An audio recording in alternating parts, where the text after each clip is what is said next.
Nice to meet you, dear aspirants. Welcome to our YouTube channel. আশা করি ভালো আছো এবং আজ আমি একটা আনন্দের খবর নিয়ে এসেছি। এটা তোমাদের জন্য গ্রেট অপরচুনিটি। দীর্ঘ প্রতীক্ষার পর 2025-এর এসএসসি কনস্টেবলের ফর্ম ফিল আপ শুরু হয়ে গেছে। গত 5 তারিখ থেকে অর্থাৎ 5ই সেপ্টেম্বর থেকে ফর্ম ফিল আপ শুরু হয়েছে এবং এই ফর্ম ফিল আপ চলবে অক্টোবরের 14 তারিখ পর্যন্ত। এই ভিডিওতে কারা এসএসসি জিডির জন্য অ্যাপ্লাই করতে পারবে, কি কি যোগ্যতা থাকা দরকার, শারীরিক মাপজোক, ফিজিক্যাল এফিসিয়েন্সি, এক্সাম প্যাটার্ন, সমস্ত কিছু ডিটেলসে আলোচনা করেছি। ভিডিওটা দেখার পরে তোমার মনের যে প্রশ্নগুলো ছিল আশা করি সব প্রশ্নের অ্যান্সার পেয়ে যাবে। দেখো, এসএসসি জিডি প্রতি বছরই বিশাল ভ্যাকেন্সির একটা ভ্যাকেন্সি বের হয়। ঠিক এবারও ৩৯,৪৮১টি ভ্যাকেন্সি বের হয়েছে এবং দেখা যাবে এই পোস্ট প্রতিবারই আগেও বারবারই হচ্ছে। প্রাথমিকভাবে যে ভ্যাকেন্সিটা বের হয় পরবর্তীতে আরো এক্সট্রা ভ্যাকেন্সি যোগ হয়, অর্থাৎ এখন 40,000 আছে। আশা করি আরো 30,000-এর মতো ভ্যাকেন্সি বাড়বে, অর্থাৎ 70,000-এর মতো একটা ভ্যাকেন্সি। এটা গ্রেট অপরচুনিটি। এই সুযোগ হাতছাড়া করলে ডিফেন্সের চাকরি হয়তো তোমার জন্য অসম্পূর্ণই থেকে যাবে। তো এই সময়কে সুন্দরভাবে কাজে লাগানোর জন্য এবং ভালোভাবে প্রিপারেশন করার জন্য, সঠিক গাইডেন্সে প্রিপারেশন করার জন্য আমাদের নিজস্ব রেসিডেন্সিয়াল কোচিং সেন্টার রয়েছে।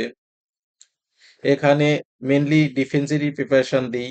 SSC GD, Indian army, West Bengal police constable এসবেরই প্রিপারেশন দেওয়া হয়।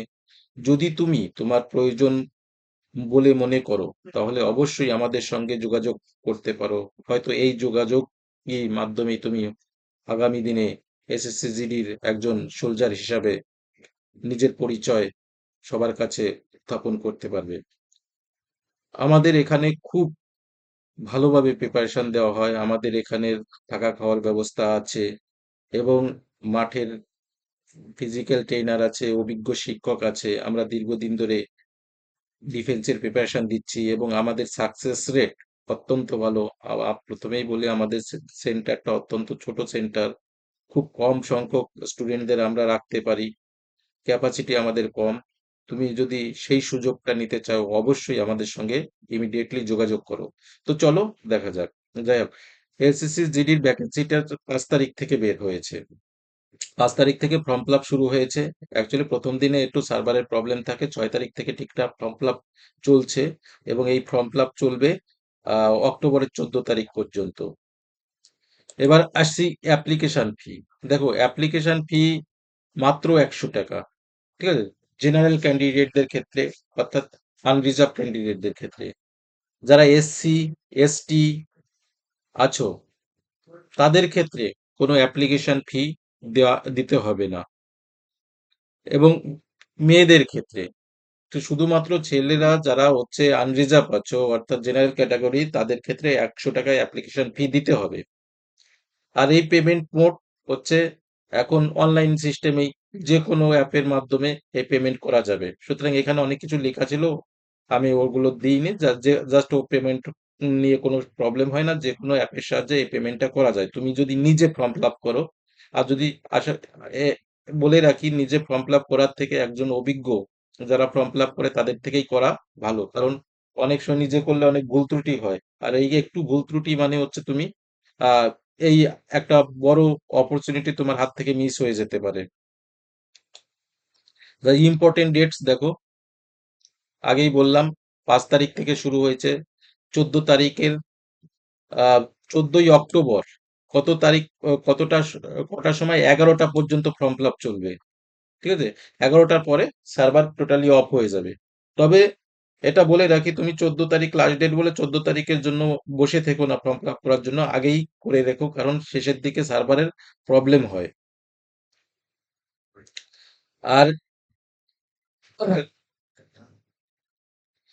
পেমেন্টের শেষ তারিখ হচ্ছে, যদি ইন কেস ওই আগে পেমেন্ট না করতে পারো, পেমেন্টটার জন্য হচ্ছে 15 তারিখ পর্যন্ত, অক্টোবরের 15 তারিখের রাত 11টা পর্যন্ত পেমেন্ট করা যাবে। যদি কোনো ফর্ম ফিল আপে করা হয়ে গেছে, সাবমিট করে দিয়েছো, এরকম ক্ষেত্রে যদি কোনো ভুল ত্রুটি আছে বলে মনে করো, অর্থাৎ এডিট করার প্রয়োজন বলে মনে করো, তাহলে কারেকশনেরও ডেট দিয়ে দিয়েছে দেখো।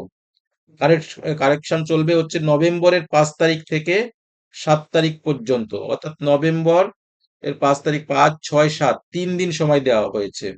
ঠিক আছে, অর্থাৎ 5 তারিখের রাত, আহ, মানে 4 তারিখ 12টার পর থেকে 5 তারিখ করে গেল, অর্থাৎ 5 তারিখ 12টা থেকেই হচ্ছে ফর্ম ফিল আপ করা যাবে, রাত 12টা থেকেই, 4 তারিখ রাত 12টার পর থেকেই। আচ্ছা, পরীক্ষার ডেট, কম্পিউটার কি ধরনের পরীক্ষা হয়? কম্পিউটার বেসড এক্সামিনেশন, ঠিক আছে, সিবিটি পরীক্ষা হয়। পরীক্ষার টেন্টেটিভ ডেট অর্থাৎ এক্সপেক্টেড করা যাচ্ছে জানুয়ারি ফেব্রুয়ারিতে ফর্ম ফিল আপ, পরীক্ষা শুরু হবে, যদি কোনো প্রবলেম না হয়। প্রবলেম বলতে বিভিন্ন রকম প্রাকৃতিক দুর্যোগ বা হচ্ছে সরকারি বিভিন্ন কারণে হচ্ছে অনেক সময় পোস্টপোন হয়ে যায়।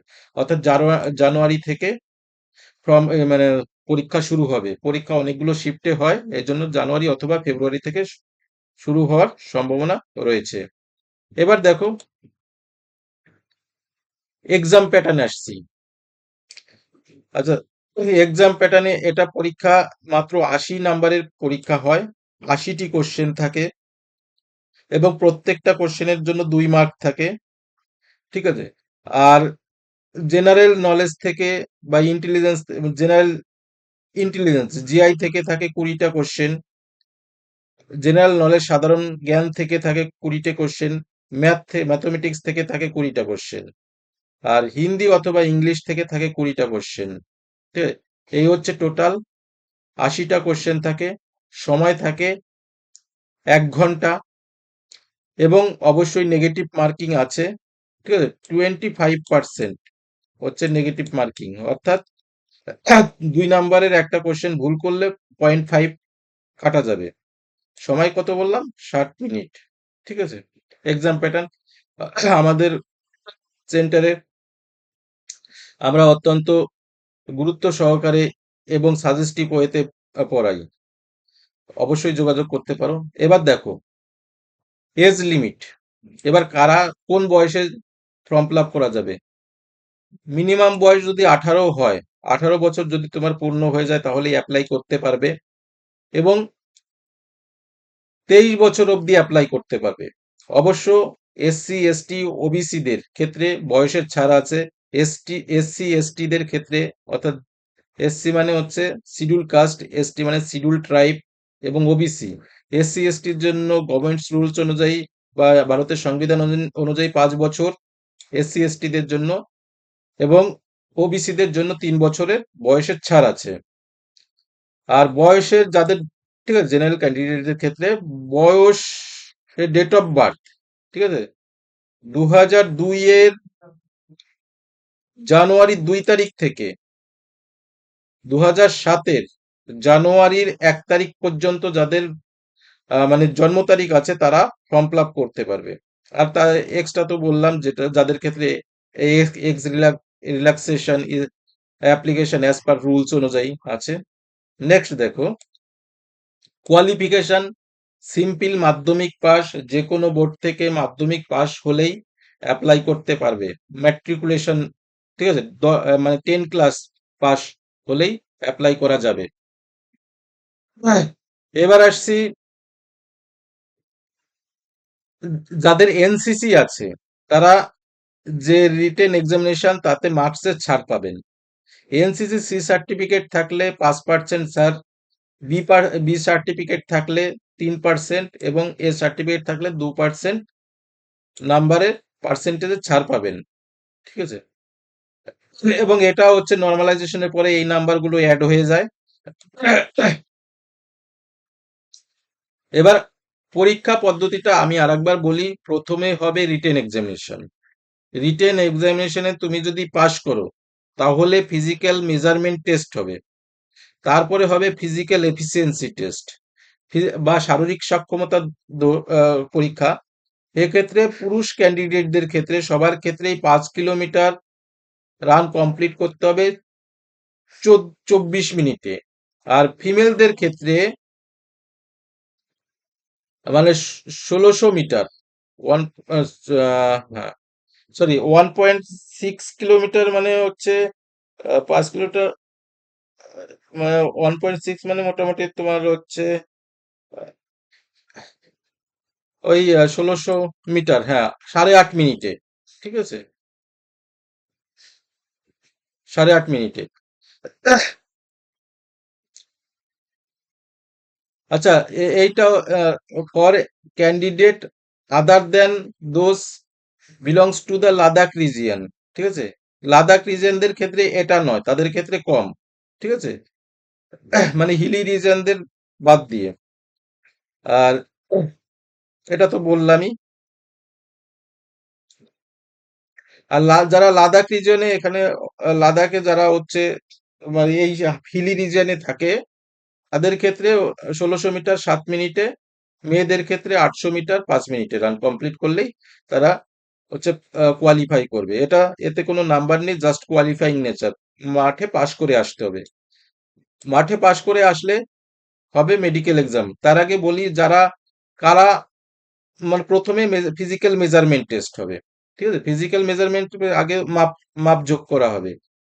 পুরুষ ক্যান্ডিডেটদের ক্ষেত্রে, মেলেরদের ক্ষেত্রে হাইট হতে হবে 170 সেন্টিমিটার। কি বললাম, 170 সেন্টিমিটার। আর ফিমেলদের ক্ষেত্রে 157 সেন্টিমিটার। ঠিক আছে, হাইটে এখানে ছাড় দেওয়া আছে, সুতরাং এখানে দেখে নিও, পজ করে দেখে নিও। এটা বিশেষ বিশেষ ক্যান্ডিডেটদের জন্য। সুতরাং আমি ভিডিওটা দীর্ঘায়িত করার জন্য দীর্ঘায়িত হবে বলে আমি এটা সম্পর্কে আর আলোচনা করলাম না। তাহলে আমি আগে কি বললাম, প্রথমে হবে রিটেন এক্সামিনেশন, তারপরে হবে ফিজিক্যাল মেজারমেন্ট টেস্ট, তারপরে হবে physical efficiency test. Physical efficiency টেস্টে পাশ হয়ে গেলে আহ, এবং তারপরে হবে মেডিকেল। ঠিক আছে, মেডিকেল হওয়ার পরে তারপরে হবে মানে final merit list. Final merit লিস্টে তোমার নাম থাকলে তুমি চাকরি পেয়ে গেলে এবং ভারত মাতার সেবা করার সুযোগ পাবে। Thank you for watching. ভিডিওটি ভালো লাগলে অবশ্যই সাবস্ক্রাইব অবশ্যই করো এবং বন্ধুদেরও শেয়ার করে দিও। Thank you for